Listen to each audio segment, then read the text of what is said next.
clap before you... what? What am I trying to say? Why can't I say that word? Why does the light change? I don't understand. Need...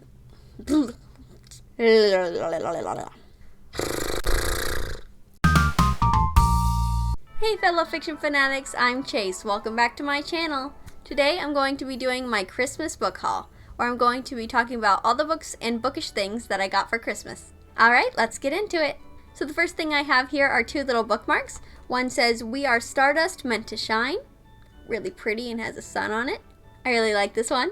And the second one I have is a Bob Ross bookmark, and it says, "We don't make mistakes, we just have happy accidents." And it has this cute chibi version of Bob Ross that is just adorable.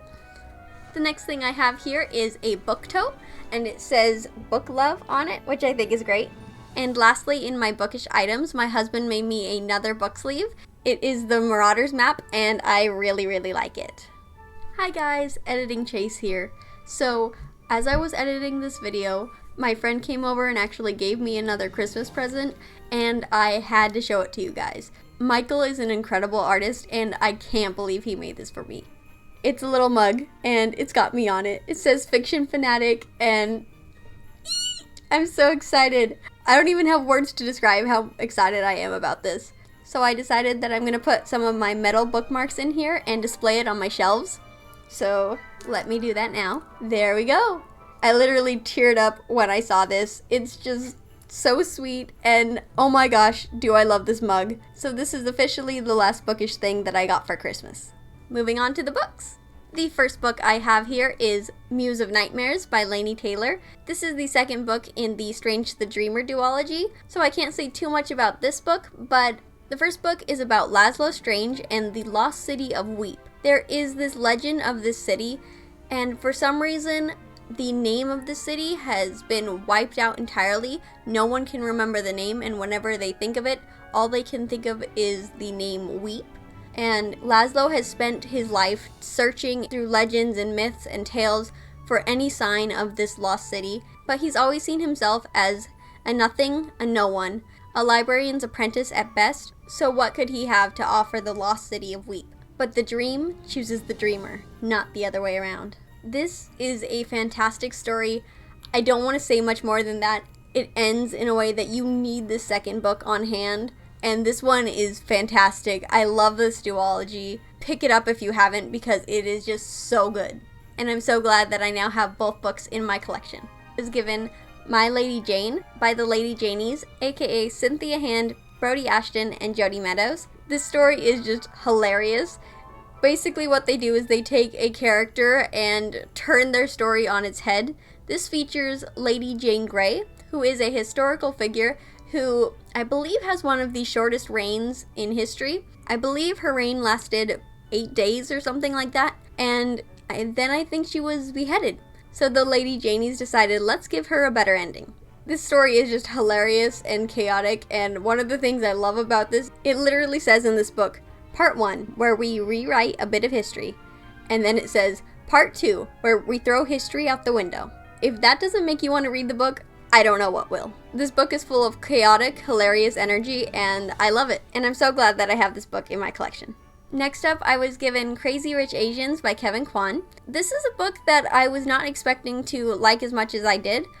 It is full of drama and chaos, and it's about this girl named Rachel and her boyfriend Nick as they go to Singapore to visit his family for the first time. Unbeknownst to her, Nick comes from an insanely wealthy family. It's just the crazy antics and drama that she is thrown into. I wouldn't normally read this type of book just because I don't really care for a lot of drama and all that, but I actually really enjoyed this, and the food that is described in this book, oh my gosh, I was craving Chinese food the entire time that I read this, and it was actually really enjoyable. I have read this entire series, but I feel like if you want to stop on this first book, you totally can, and personally, I liked this first one out of the three the most. This was definitely an unsuspected read for me, but I am thankful that I gave it a chance and that I now have it. The next book I have here is The Toll by Neal Shusterman. This is the third book in the Arc of the Scythe trilogy, and it is set in a utopian future, which we all know is never really a utopia. In this future, we no longer have to worry about death or illness in any way because they can just fix you right up and there's no need to worry about anything like that. Of course, population control is still a problem, so they now have assigned people to become scythes, which are essentially professional killers, meaning they will go out and glean people, aka kill people, and once you are gleaned, you can't come back. Scythes are supposed to be above the law. They're supposed to have no bias when killing. They can't do it for revenge or bias in any way. At least that's what they're supposed to do. It's about these two characters who are apprentice scythes, and they don't want to be scythes, but their mentor says that's the first step of becoming a scythe. If you want the job, you shouldn't have the job. And this series just, wow. It has so much political intrigue and action, and it is so incredibly good. The second book, Thunderhead, oh my gosh, that ending, it was like the biggest cliffhanger. It was so good. I loved it so much. The second one is definitely my favorite of the three, but I really enjoyed how everything came together in this third one. I loved this whole series, and I definitely recommend picking it up. And I am so happy that I now have the full set in my collection. So the next book I have here is the final book in the ones that I have read, and that is Queens of Geek by Jen Wilde. I love this one so much. It is fantastic, and pun intended there, because this is all about fandoms, and it involves three characters. We have Charlie, who is Asian. She's bi. She just finished filming her first movie, and she's there at SuperCon to do interviews and promote her big movie. She brings along her two best friends, Taylor and Jamie. Taylor is Charlie's best friend, but she feels more comfortable and eloquent online than she does in person. She is plus size and she suffers from anxiety and has just found out that she's on the autism spectrum. She is adorable and I absolutely loved her. I just wanted to give her a big hug and fangirl beside her the whole time. And then we have Jamie, who is just the most wonderful, best guy friend out there. I just fell for him right away because who doesn't love a nerd, right? He's geeky and supportive and I loved him to pieces. It's their adventure at this Comic-Con and it was just perfection, and I am so ecstatic that I now have this book. If you have read this, let me know in the comments. If you have gone to a Comic-Con or wanted to, pick this up because it is fan-freaking-tastic. And did I mention that it's adorable? Alright, on to the three books that I have not read yet. The first one I have here is Ruby Before the Dawn by E.C. Myers.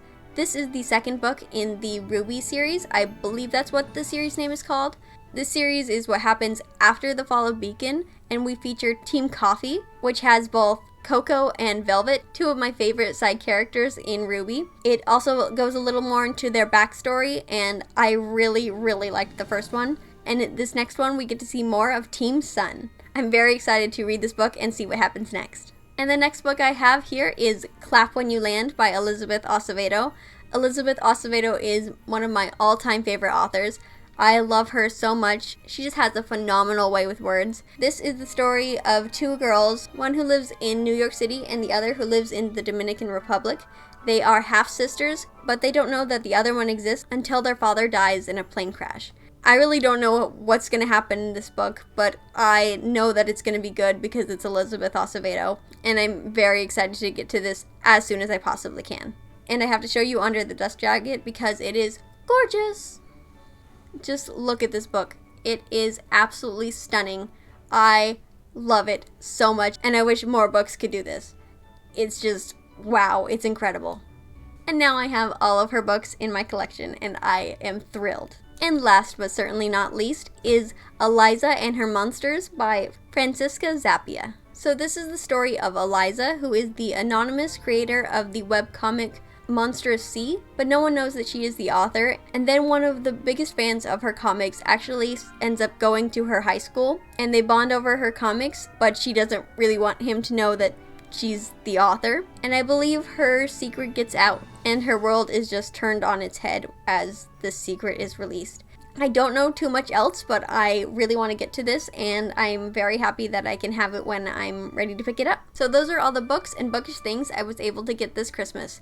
This Christmas was very different than what I'm used to, but I'm so very thankful that I was given all these things, and I would love to know any books or bookish things that you got this Christmas. If you've read any of these, please let me know what you thought of them. So I'd love to know these things down in the comments.